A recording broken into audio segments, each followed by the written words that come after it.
lady from Princeton, a professor at Princeton, who was interviewed to talk about abortion. And I just want us to listen and, of course, always be alert and observant and know what's going on around us. And so we talked about it this morning. Grace and I, we talked about this morning, so he knows. Okay, so he's already seen the video.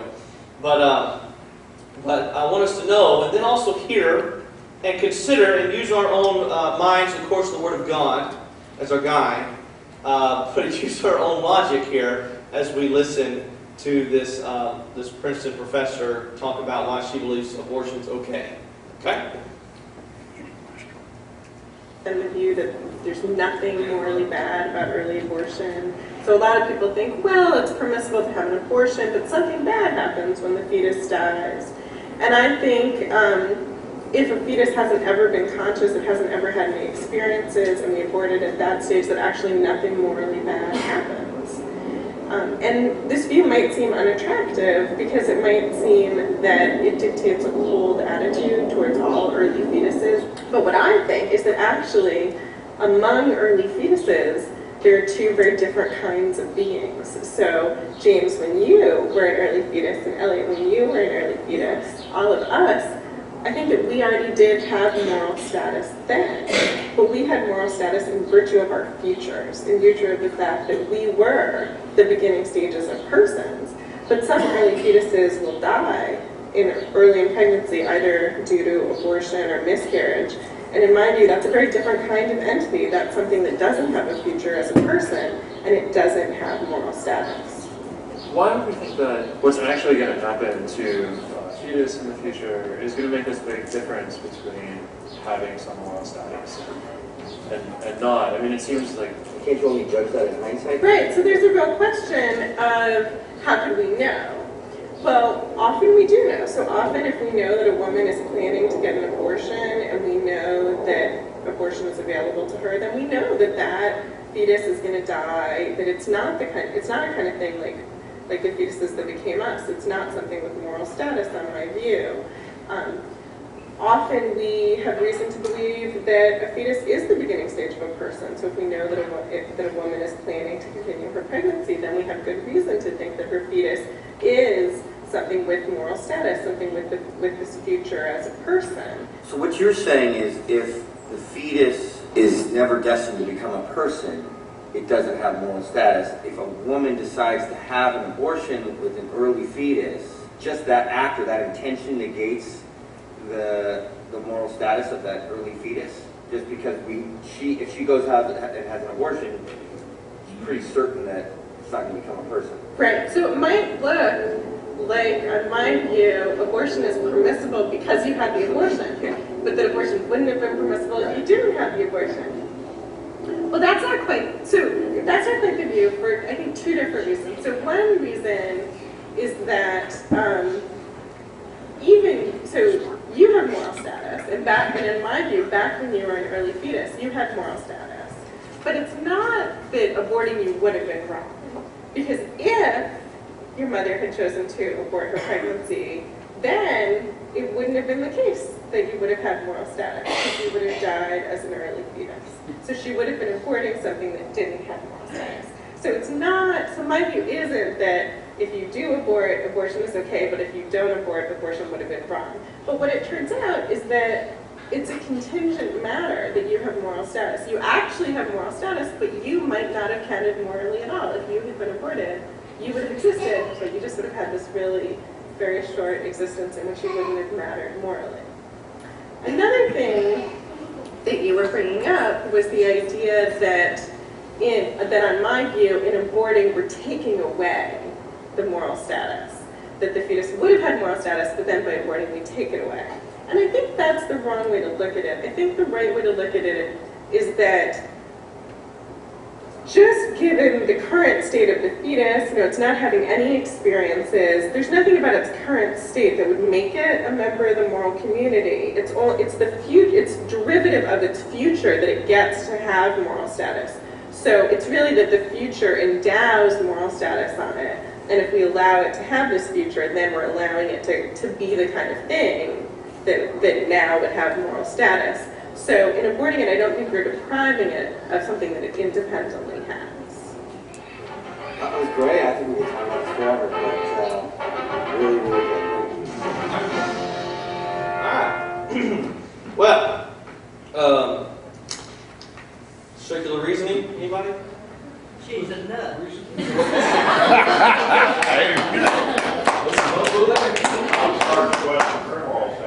Yeah. So, wow.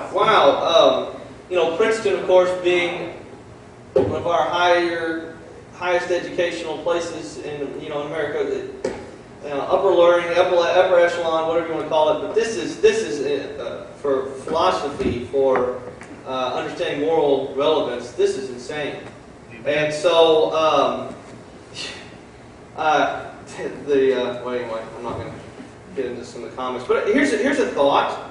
Psalms 106, verse 38 and 39. I'll read it to you, unless you want to go ahead and turn there. It says, talking about human sacrifice, which was of infants, which was of small babies, almost always. It's and shed. It says in verse 38, and shed innocent blood, even the blood of their sons and of their daughters, whom they sacrificed unto the idols of Canaan. So that would be Molech and such the like. And the land was polluted with blood. There, thus were they defiled with their own works, and went a-whoring with their own inventions. And it goes, therefore was the wrath of the Lord kindled against His people, insomuch that He abhorred His own inheritance.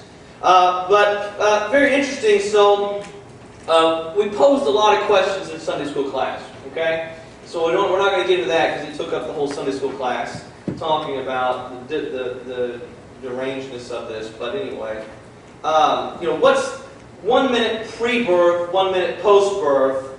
Of course, what's the difference? We can discuss that.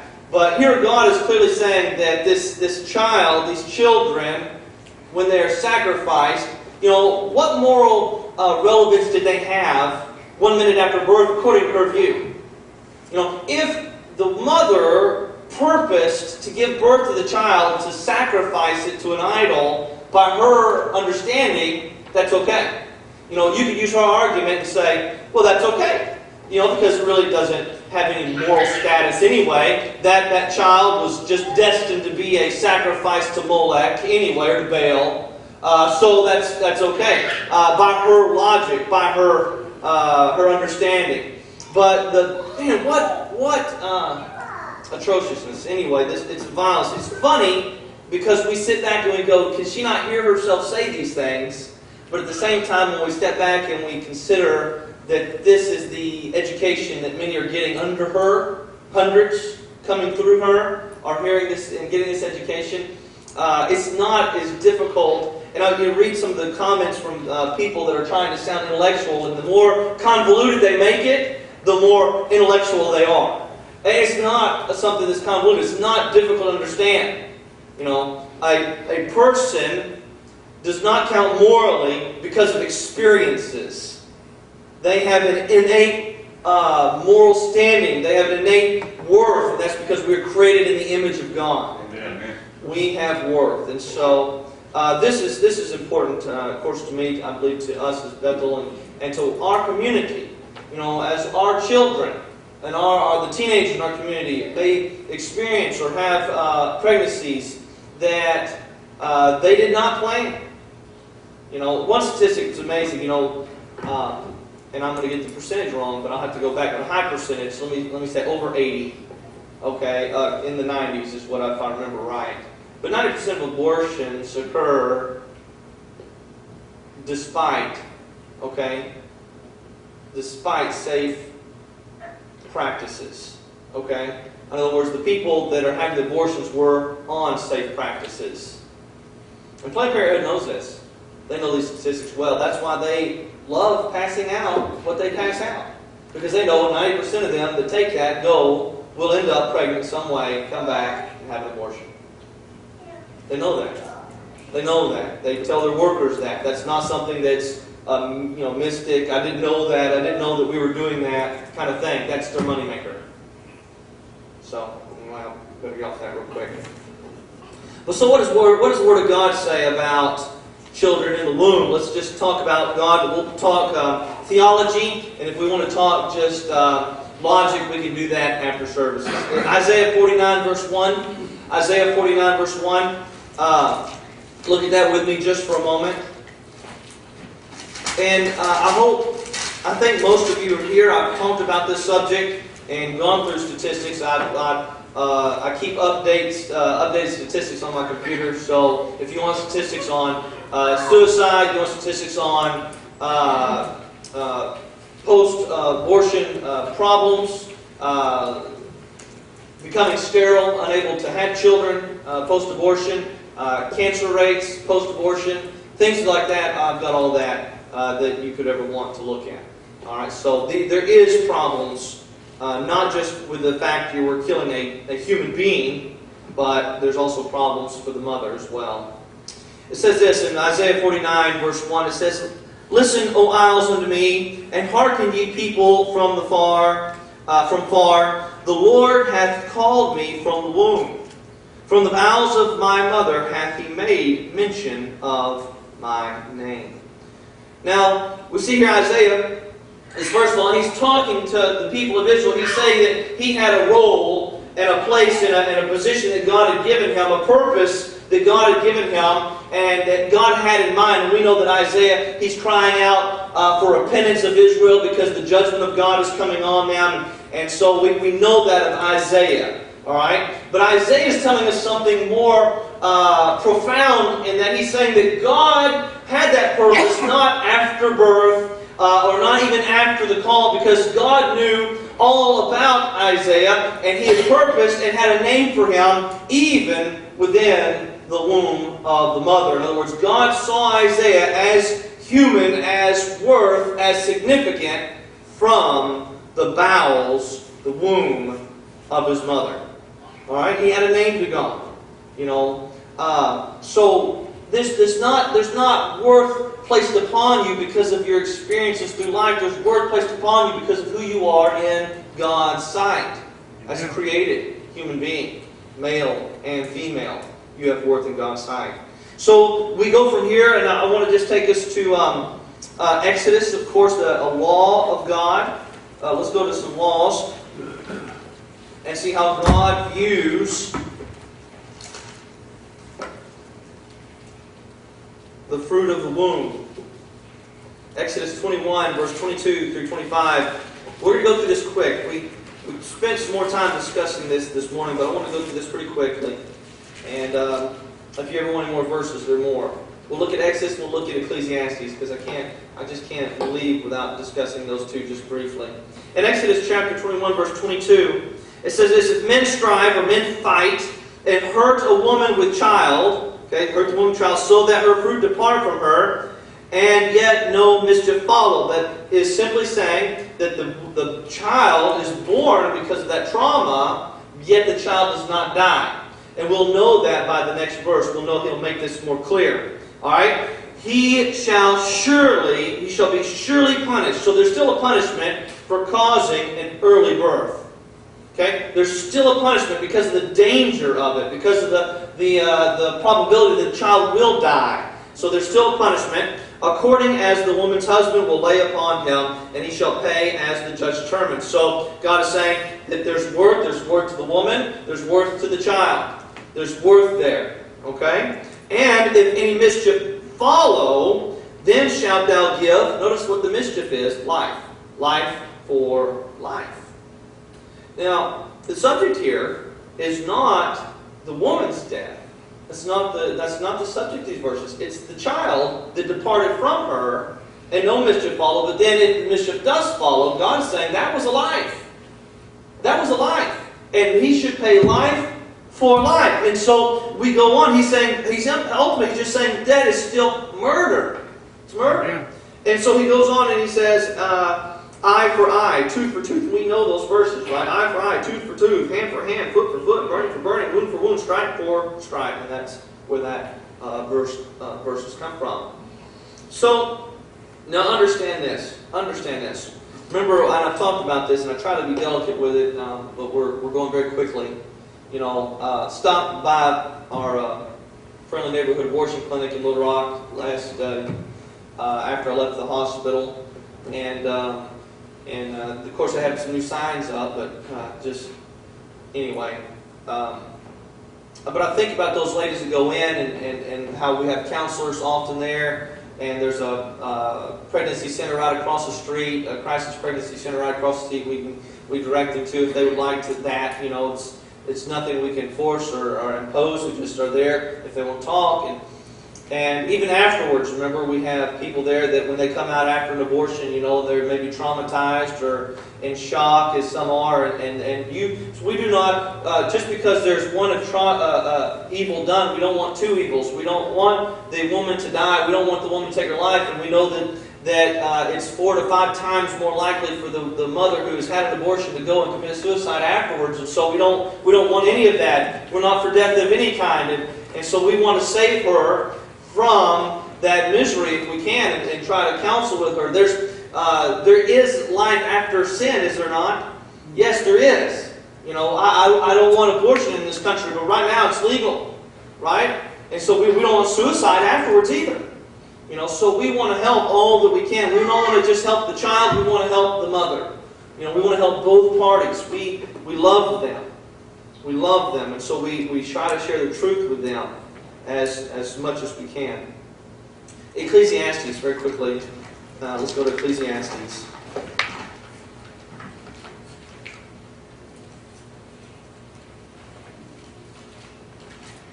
Chapter 6.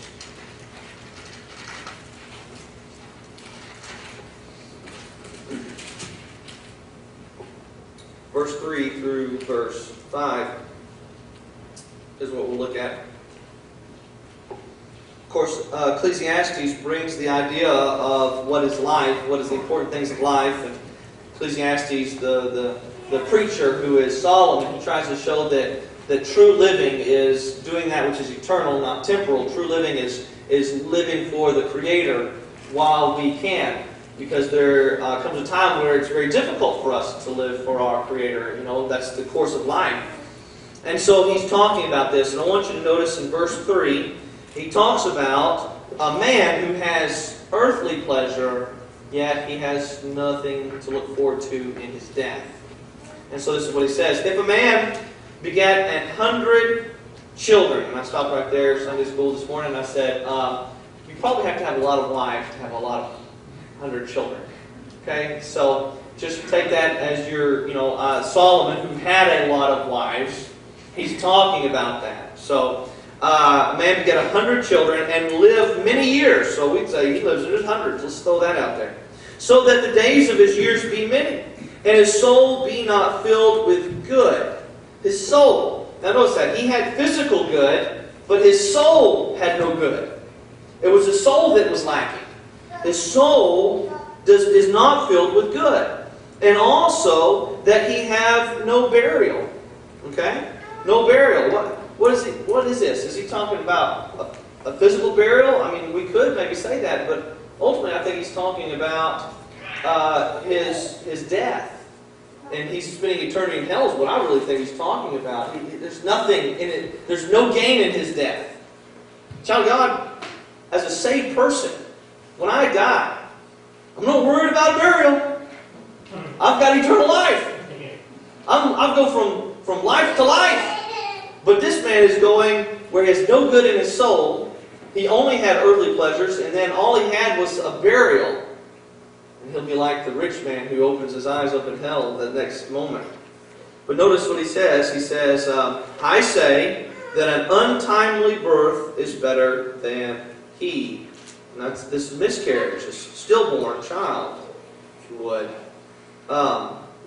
He says this. He says, for he cometh, talking about the untimely birth, for he cometh in with vanity, or there was no value because of his birth, because the child was already dead.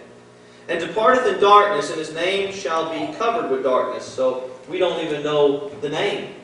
I think God has a name. I mean, he had a name for Isaiah. He had a name for Jeremiah in the womb. So I think this child has a name to God, but we didn't. It's covered to us. Moreover, he says, moreover, he hath not seen the Son, nor known anything. This hath more rest than the other.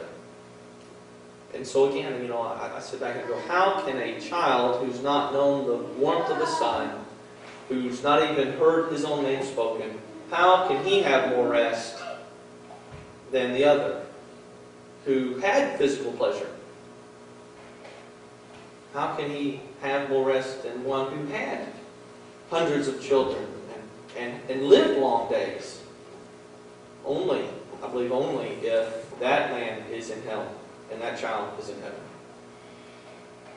That's the only way I think that this would work out. And I think that's kind of what Psalm is hinting to. And so, because remember, the purpose of the book is earthly pleasures do not outweigh eternal joy. Earthly pleasures do not outweigh eternal joy. And that's what Solomon is attempting to reveal to you and I. Jeremiah 1:5 is a great passage. There's other passages. But that's what I wanted to share with you. When we go and we pray today, we've got young people and coming into school with relationships, and I tell them continually, don't be careful, so don't do things. Don't put yourself in situations that you're not going to be able to handle. But the reality is there are going to be several to do. And they're going to do everything in their power to not allow something to happen. But the reality is something's going to happen. Sure happen. And it's pushed in this society that it's okay. And ultimately you don't have to bear any consequence, because that blob of tissue, which is not a blob of tissue, it's its own DNA, its own life, it's its own blood, its own heart, and such like. I said, it's not a blob of tissue. They said that's not worth anything, but it is worth something. And we need to be quick to warn, and then also quick to help. Quick to help. When we hear such some children that are having these issues, if you find out about children that are having this, please tell me, or go and talk to them yourself and encourage them. Encourage them. Tell them, all I said this week is I'll do anything I can to help. Anything I can to help. Because that child is very important to God. And you're important. Make that clear to them. You're important, and I love you. And I know other people do love you. And so we need to be quick to help those in difficult situations. Okay? Let's go in prayer. We will enjoy ourselves in fellowship. Amen. Father, I thank you so much for your blessings, Lord. And again, we come before you asking for your guidance and your direction. Father, I pray that you would guide our paths. Direct our paths. Lord, lead us in the ways of truth and of righteousness.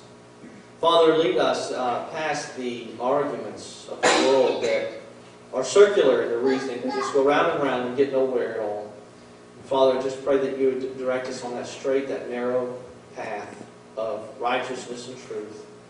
Father, we love you. We thank you for your blessings. Lord, lead us. Help us to be a witness to those around us. Lord, help us to be a shoulder for those that are in troubled times to cry on. Father, help us to be there for those that are hurting. And Lord, also for those there that are experiencing joy. Father, let us rejoice with them also. Father, we thank you for the opportunity you're going to give us to fellowship and be able to discuss and talk with each other, to love each other, to stand with each other. Father, I want to pray a special blessing for those in the hospital today. Lord, like those who were mentioned this morning. I pray to God, healing be upon them. And Father, I want to pray for Jennifer, the little baby that they've got in their home. I don't want us to forget that as well. Just pray that you be with Scott and Jennifer as they need your help and, of course, need rest. Lord, we love you in Jesus' name. Amen.